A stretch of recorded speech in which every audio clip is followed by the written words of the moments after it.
Hai, saya Mr. sini. Mari kita tengok bab 2 kuadratik jenis soalan punca-punca. So, tengok soalan ini. Kalau kita tengok soalan, dia tak ada tulis keyword punca. Tapi dia ada bagi 2 punca. So, tiap-tiap kali dia bagi nilai pada paksi X, di mana graf melalui dia, dua benda kat sini, kita namakan dia sebagai punca-punca. Ataupun roots of the equation. So, apa kegunaan punca-punca? Kalau soalan punca-punca, you kena tahu dua formula yang penting. So, formula dia kat sini. AX kuasa 2 tambah BX tambah C sama dengan kosong. Ini ialah persamaan kuadratik. Dan jikalau dia sudah bagi awak punca-punca dia, contoh punca-punca dia adalah alpha dan beta. Dan sini kita boleh buat dua formula. Satu panggil so, satu panggil bo. So, so pun negatif baca.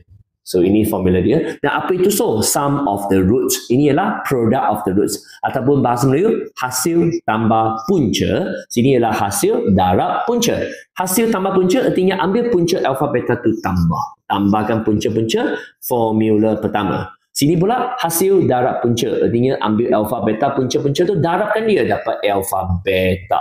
So, dapatlah dua formula dia. Okay. So, kita ingat dua formula ini. Kita nak guna dua formula ini sekarang. Okey, saya akan padam sekarang. Kita tengok soalan sekarang. Kalau kita tengok soalan sekarang, apa yang dia bagi? Dia bagi awak fungsi gx. Dan fungsi gx ini adalah fungsi kuadratik sebab ada kuasa 2. Ada kuasa 2 artinya kuadratik. Dan daripada fungsi kuadratik sini, kita boleh nampak ini adalah ax square tambah bx tambah c. A ialah negatif 3.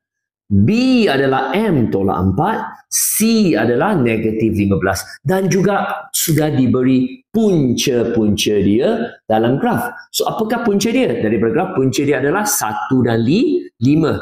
Pintasan X ialah punca dia.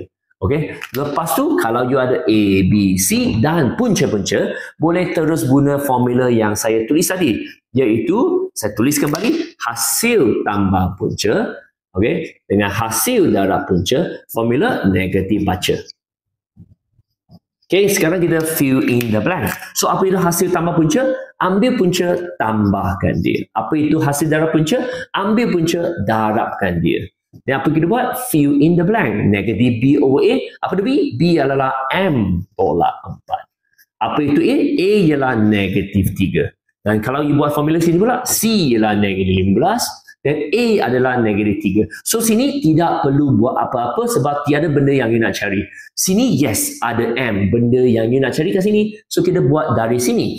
So, 1 tambah 5, 6. Dan negatif-negatif akan menjadi positif. So, tidak perlu tulis lagi. So, dapat M tolak 4 per 3. So, next step apa you buat? 3 pindah ke atas, darabkan dia dapat 18. Lepas tu, sekarang nak cari M, tolak 4, pindah jadi tambah 4.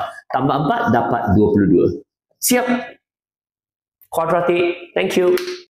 Untuk mengetahui lebih banyak, anda boleh join saya melalui kelas percubaan secara percuma. Cuma kena WhatsApp ke nombor ini. Kami akan membantu anda.